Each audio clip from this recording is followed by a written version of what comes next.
Hello and welcome to the latest edition of Seconds Count. This is the podcast of the Northern Ireland Ambulance Service, which brings you behind the scenes of how we deliver our service. Today, I'm delighted to be joined by Emma Hallissey. Hello, Emma. Hello, nice to be here. Thanks very much. And Sean McCluskey. Hi, John. Hi, Sean. Good to see you. You're both very welcome, and we're going to talk about something that's very, very important within the ambulance service. Traditionally, most people go out in the morning time and they know exactly what they're going to in their work. They've got this certainty that they're going to come home without any physical injury, without any mental or moral injury at all. But that's not the case with the ambulance service. It never has been, because the crews don't know exactly what they're going to face. And they come across very traumatic incidents. And how they've dealt with it down through the years was going back to the station. And I suppose there was a lot of dark humour where their crewmates, their colleagues in the station would gather round and try and lift their spirits ever so slightly. And that would work, and there's a place for it. But at the end of the day, at the end of the shift, they maybe had to go home, and they couldn't bring that burden home with them to their family. They wouldn't want to put that burden on their family. So they had to process that whole thing, what they had just been through. And maybe that stayed with them for days, for months, even years. Thankfully, in the past number of years, the ambulance service has recognised that, and they've set up an initiative called Peer Support. And the two leading lights are with me today. That's Emma and Sean. Emma, I want to start with you. Okay. How did Peer Support start? Do you have the recollection of how it all started? How did it? I have a very clear recollection of how it started, because I myself was operational for many years and always felt that it was just like you described. We never had any sort of help and didn't want to take the trauma home to our families. So they say it takes 10 years to actually get something going off the ground, and I never believed that. And it's actually 10 years ago since I had my first meeting with the management team about putting something in to NIAS around peer support. So we did, there was 8 of us. What did you ask them? What did you go with? Just really trying to explain that it was myself and another guy, Glenn. And we went together and just explained how we felt. Personally, we'd been very traumatised by things that we had seen and experienced over the past years in NIAS, and that it was now recommended to put something into an ambulance service where you would have some sort of formal help afterwards. Recommended by whom? Recommended by when you look at the police service, and when you looked at other ambulance services in England and in Scotland, they were using a scheme called TRIM, TRIM, where they would be debriefed after a call. They would have trained debriefers who would go and talk to them about their mental health. They would do a bit of assessment about mental health and just really try and identify those people that were struggling and get them some help in terms of signposting them to a counselling service, or just making sure you were looking after that person afterwards. Yeah, and you said it takes 10 years to get things off the ground, right? And that's probably because, especially when it's a brand new idea and a brand new initiative and something that we're not used to. Was the door open or closed? That's a very good question. I'd say it was ajar. Yeah. You kicked it open. I kicked it open, but with a lot of help, and actually you need to have managers that are you need to have buy-in from managers, people that are really on your side. And I think we were really lucky because we got that. People started to understand. Our senior management team started to see the value of it. But yeah, the doors started to open very slowly. But yeah. And how did it progress then? You're now not on the road full time. No, I'm full time. Right? Yeah. Mm-hmm. So from the time of being on the road, going to this full time post whenever that happened. Yep. How was the service provided then? Was it on a part-time basis, voluntary? It was. So originally there was 2 people. There was myself and a lady out of control, Ruth, who's now retired. But the 2 of us started a pilot. So it was put in as a pilot in the south and in Hems. And we received training by a man called Stephen Regal, Professor Stephen Regal from the Nottinghamshire NHS Trust. He was a sort of trauma specialist, and he came and did 5 days training with us. And we really just started from there. It was an 8-month pilot where we followed up with crews post any traumatic incident, and asked them whether they needed any support, whether they wanted us to come down and do a debrief with them.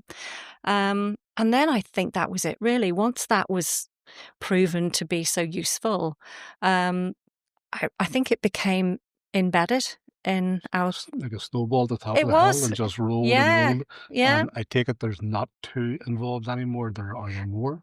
Exactly. I mean, now we have 4 permanent members of staff just in our sort of team, and more. We have a lot of support from administrative support, and we have a health and wellbeing manager. So really, we're quite a big team now. But there's 4 people that were operational that are now doing peer support. And so, Sean, then how did you get involved in it? So I was working in Broadway and had been for like 26 years or so as a paramedic, and was on the RRV, whenever Emma was coming around the stations, obviously kind of promoting what was on offer, and I kind of got a little bit interested, wonder there might be something in this, talking never hurts. It's always good to kind of talk. Were you always at that view, Sean? When you were a paramedic for 26 years? Well, a little bit like what Kieran said in his podcast, that he joined, he had all these male-dominated environment, kind of these oil hands, kind of big burly men. Ask me anything you want, but don't ask me how I'm feeling, what I'm thinking about, or don't ask me about that last call. We'll go for a pint. We'll talk about everything, but don't dare ever ask me about, what this job means to me or the impact it has on me. And is there something inside of you, Dan, to ask those questions? Absolutely. You have to bottle that up. I mean, you're almost like sitting in the station and want to put your hand up and say, but listen, I've just made a really bad call and I can't make sense of it, or I don't understand. I wasn't able to sleep when I went home last night, and I can't talk about it at home. What did you do 2 years ago, 3 years ago? What did you do after the really big incidents during the conflict? How did you manage that? They didn't even want to have that question asked to them, So, and I think when Emma then came back to me several times again to say, look, there's a course coming up here where you'll learn a little bit more about. So hold on, you said you maybe said no to her once or twice. I tried. It wasn't easy, and the text messages, phone calls, and follow up visits to stations. And I think obviously too, Emma was trying to get an oil hand like myself, who had 26 years done, to say, look, come on board, because you have that credibility where when you speak to other staff and you can say, well, look, I know exactly where you are, what you've been through, and what's going on in your mind, because I've walked in your shoes. And that resonated with me a big lot. And then when Professor Steve Regal was coming back to doing more training, Emma said, look, there's an opportunity here and we're not sure when he may come back. Do you want to come on the course? And John, within 2 hours of sitting, listening to what Professor Steve Regal was talking about, the impact of trauma, what it does to you, how do you cope with it, what are the ways you can cope, what are the signs you need to look for to identify when you're not coping. Within 2 hours of being on that 2-day course, I was sold. I was sold. I was hooked. And I kept thinking to myself, every time he spoke, I kept thinking, wish we'd have had this years ago. I wish we'd have had this. We didn't. We can't turn back the clock, but we have this now. Yeah. And the structure of CISM, you heard Kieran talk about CISM, the critical incident stress management. That for me just made sense. Yeah. And as Professor Steve Regal was big on, the word peer to peer, and peer support was, we're not training you to be counsellors. We don't expect you to be delivering therapy, but what you might do might be therapeutic in itself. Yeah. But from peer to peer, you've been to a bad incident. You're now going to support other staff who have been to very similar incidents, and this is how you can do it. And that course then must have been a massive override to the doubts that you had, because you have the experience of those guys not wanting to talk. Yeah. What was there? Everything in the course was provided clarity for you as to the need of this. But how did you come into your head, how am I going to get the other guys the avail of this? Well, I think whenever Emma was first coming around the casualties and the stations to kind of promote what they were doing, you still had that kind of that old ethos of the burly oil hands, sort of waste of time, wishy-washy, pink and fluffy, suck it up. What did you expect when you put on this uniform? That you were going to be transferring granny from hospital to hospital? This is what we do. It's part of the job. I acknowledged all of that. We still have staff out in the service who have that. That's fine. I respect okay, that yeah. because everybody's entitled to their own opinion. But if I can be convinced that there was something in it after my 26 years on the road and having been to some really quite challenging calls, horrendous calls that have stayed with me that I never have spoke about, I thought there has to be something in this. And if Emma's going to push for this to become a full-time project, and if the management are serious about kind of providing the support to staff, because before that, John, remember we had your line manager could offer you a care call, and you rang this total stranger who spoke to you, and you maybe would have started talking about the call, and you're like, oh dear, that's terrible and shocking. And then you were sure, we'll call you back in 2 weeks and see how you are. There was no real discussion as to where you were How at. does it work now, Emma? How do you do it? Well, we contact staff who have been involved in, we sort of have 8 or 9 top calls that we would go. What Yeah. calls trigger? Well, definitely pediatric cardiac arrest. That's our big one. And suicide, of which we have many, so and traumatic calls where there's been gross injury or death of a colleague. It's those things that are really psychologically hard. Because you imagine the pediatric cardiac arrest. Yeah. And earlier today, I was thinking, what sort of calls would have triggered me when I was there? And it was always the children. You always seem to be able to drive the ambulance 10 miles an hour quicker when you do Yeah, that's true. But the other thing that always used to hit me too, and I think it's because of the close family connections we all have here, was if I went to a call where somebody had died and I got his date of birth and it was the same as my father's, or the same as my mother's. It stuck with you. It sticks with you. Yeah. You think about your family, Yeah. But the pediatric ones, definitely, How do people react when you're speaking to them about the pediatric calls? Well, we always leave it because we follow the CISM model, which Sean was just talking about. It's a 36 to 72 hour delay contacting people. They need a bit of a cooling off period because they're very sort of hypervigilant. So we would contact them. Now, that's news to me. I maybe should have known that, right? But that's news to me, and I'm sitting thinking to myself, because we have peer support well advertised throughout the service.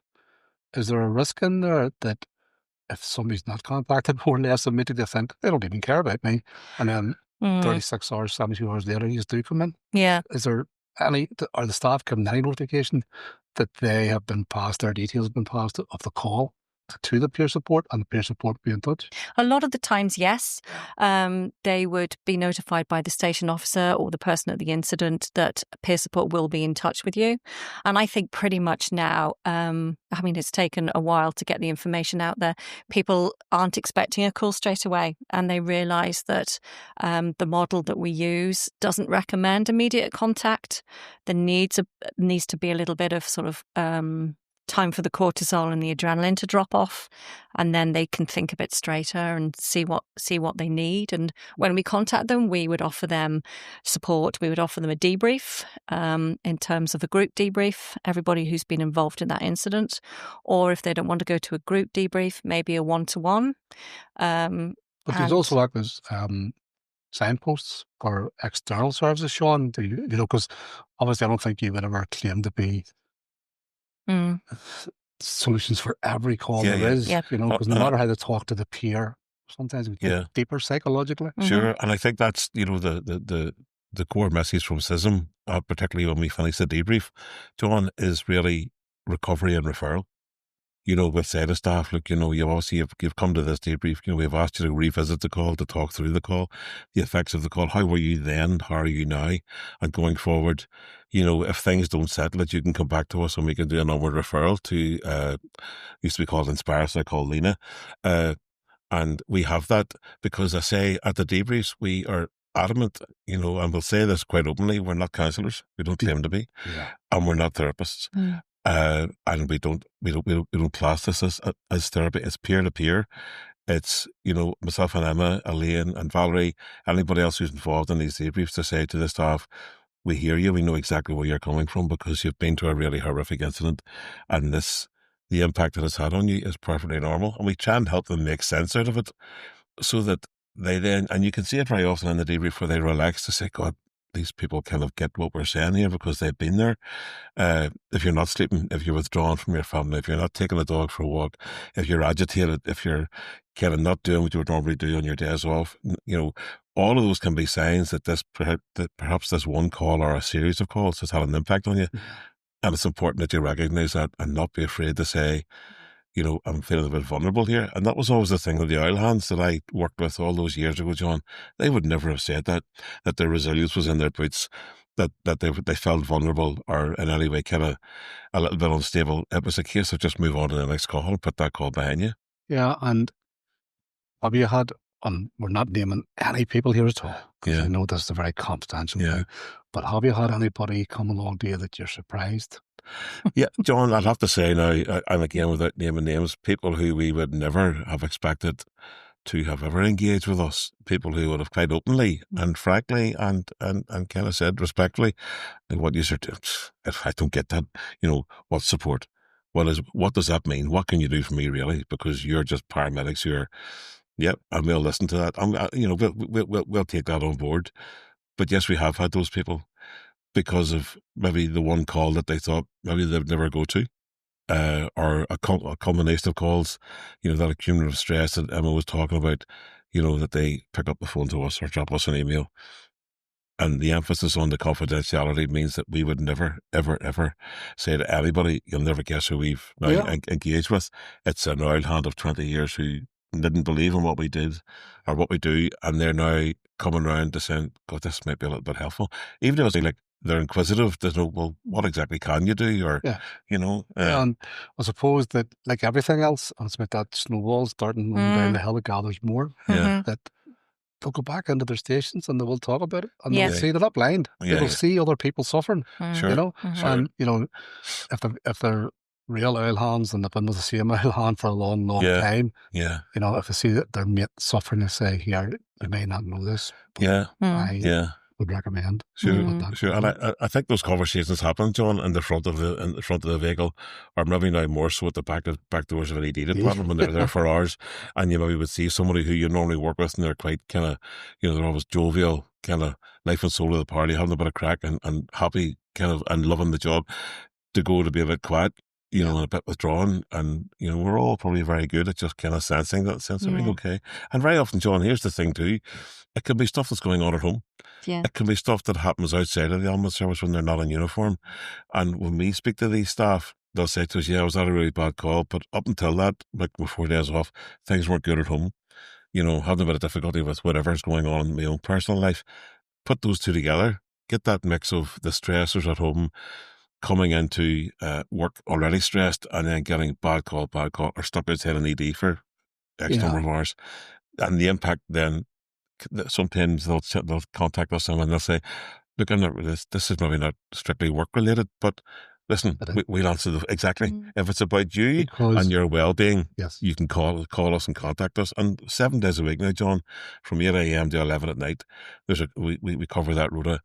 And we do have people who contact us and say, look, this isn't about work, but I just thought I'd contact you because I can trust you with the confidentiality. Yeah, because as we spoke at the start, we couched this, or I couched it, and I couched it in terms of what happens in the work you can't bring home. But yet, vice versa, stuff going on at home, they bring into the work, and that impacts upon their work, and their work performance, and what they deliver to patients, etc. It just changes moods, and that's perfectly natural and normal.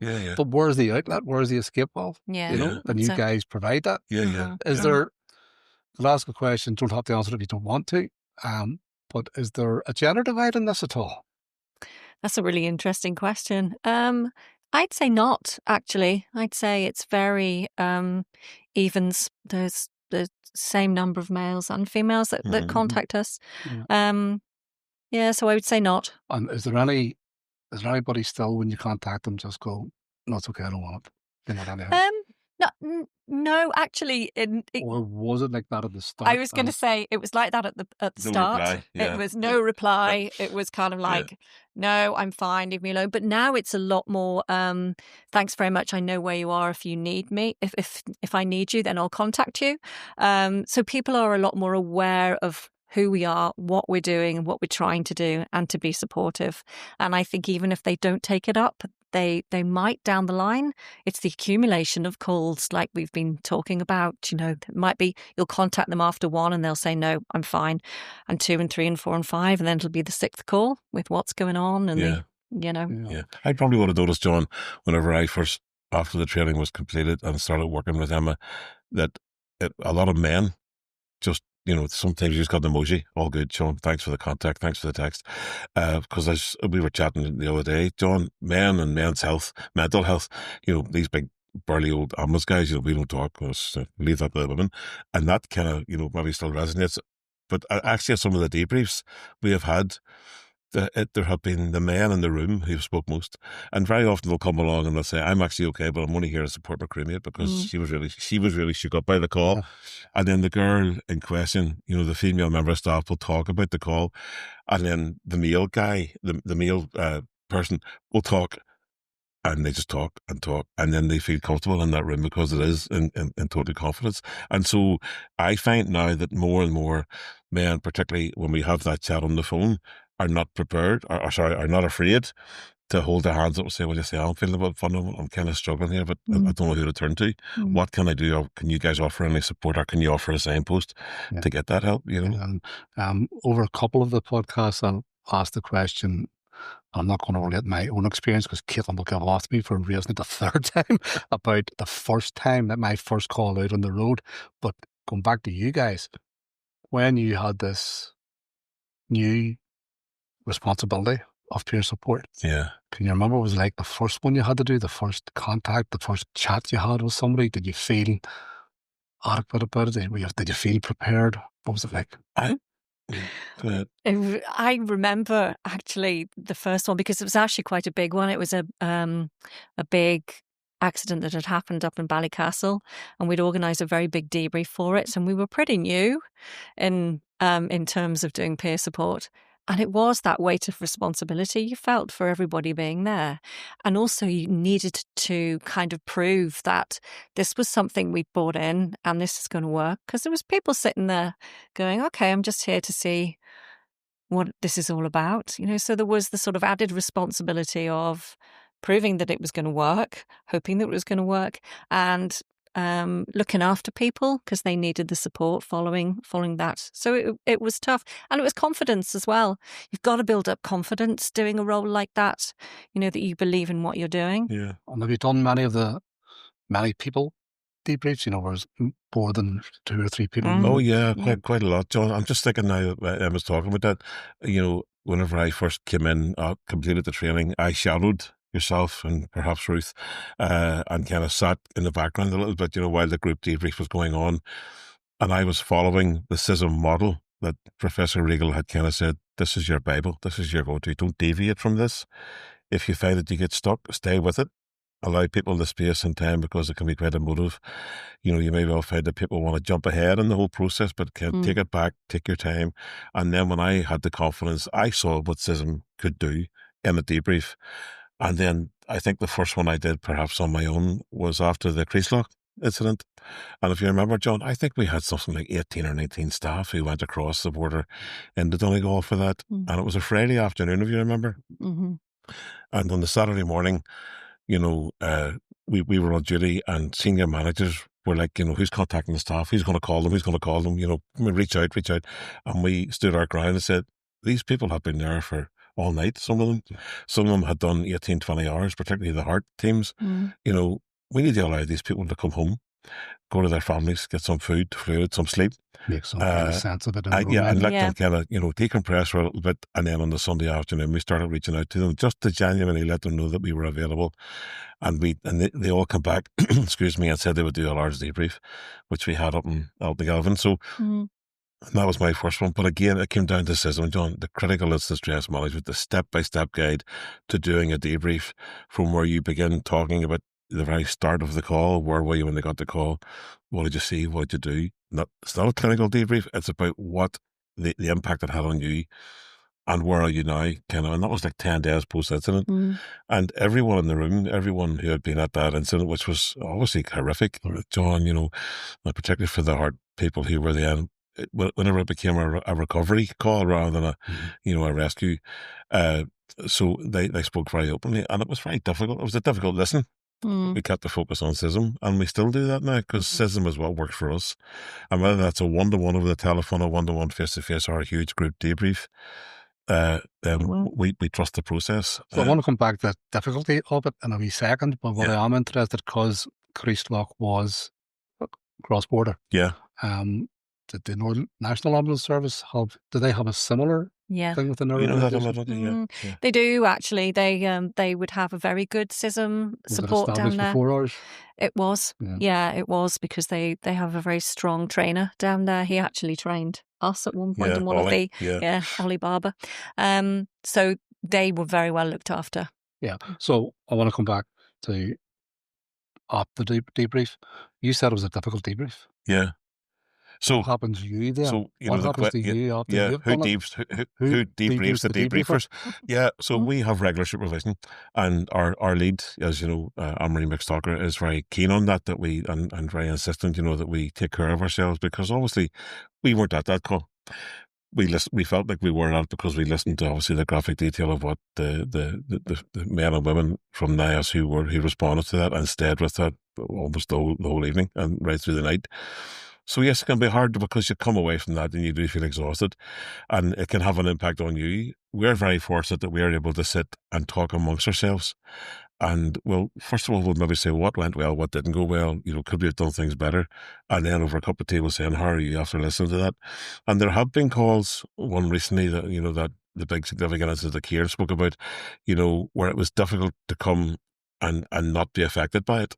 And it's about being prepared to be open and honest. And me saying to Emma or Val or Elaine, I really struggled with that debrief there. I believe we did it very well, but it was a hard listen.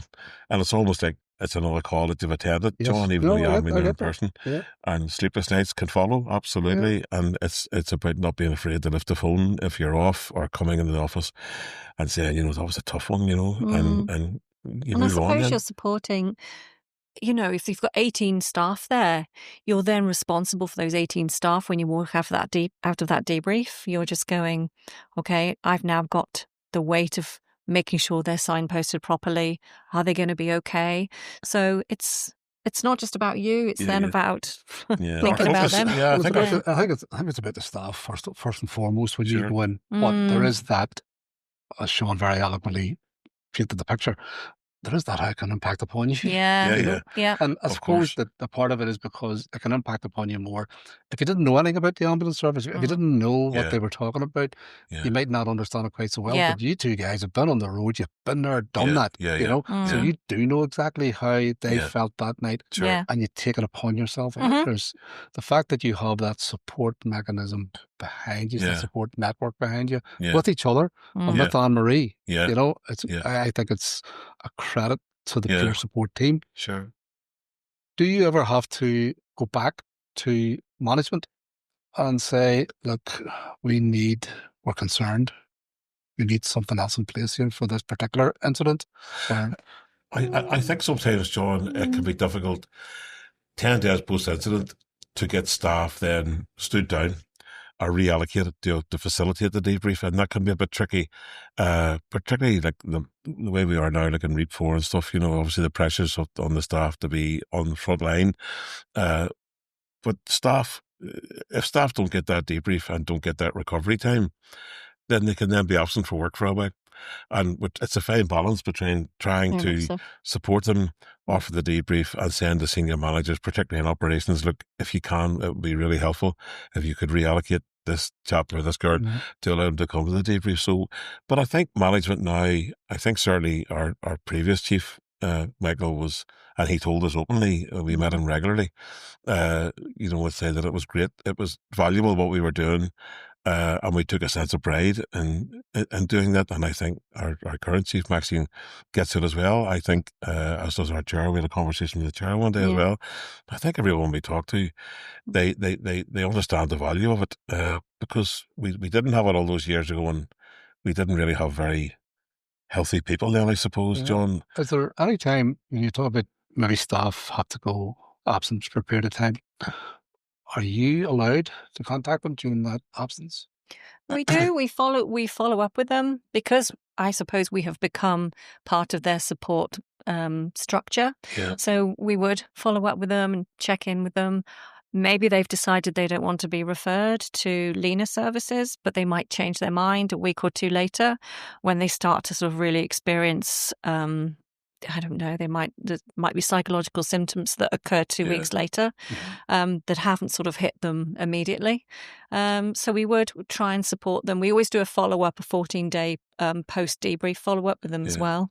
And our station officers, a lot of our station officers are very good at, if they see someone going off, particularly if it's very close, following an incident, they do a welfare check on the staff, say a week later, look, how are things, is everything okay? And if they are concerned, very often the station officer will drop us an email or call us to say, look, I think that person has gone off because of the impact of that incident. I just want to make sure, are you guys on top of this? Are you in touch? Is there anything else I can bring to it? Again, in total confidence, we'll say, listen, we're supporting the staff. And then we'll say to the staff, if they're all going to be off for a few weeks, you can drop us a text or an email if we can do anything else to kind of help you get back to work, then we'll certainly do it. Right. And then the other thing, Sean, then is we talked about the big burly men who've been in the service for a long time, but maybe it's just that I'm getting old, but all I look around is sort of young people coming through. I know. Well, is there a different strategy for dealing with the young people? And I'll tell you even more so, with a lot more females coming into the service. I walked into an ACA recruitment class one day. There's 15 in the class. There's 13 were female. Wow. Yeah, it's great. I know. I think, John, there's an expectation. There's different expectation. I'm kind of twisting your question a bit, but I think the younger people that come in now have an expectation they're going to be supported. They're not surprised when we contact them. It's not like, oh, no, I'm fine, and who are you? They kind of avail of the support a lot more readily. I think, I don't know what you think, Sean. Yeah, and I think it's really interesting because we start that education to them when they're in their first year of university.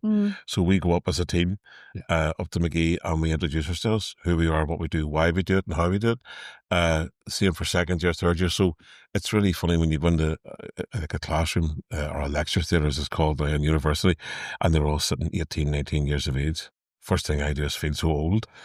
And then I think, my God, in a couple of years' time, and I'll say things, these are all kids, no disrespect, I'm not being derogatory, but, my children are older than, some of you sitting here, and they're all so keen and excited, and they can't wait to get through the paramedic course and get a job and get out there and get it done.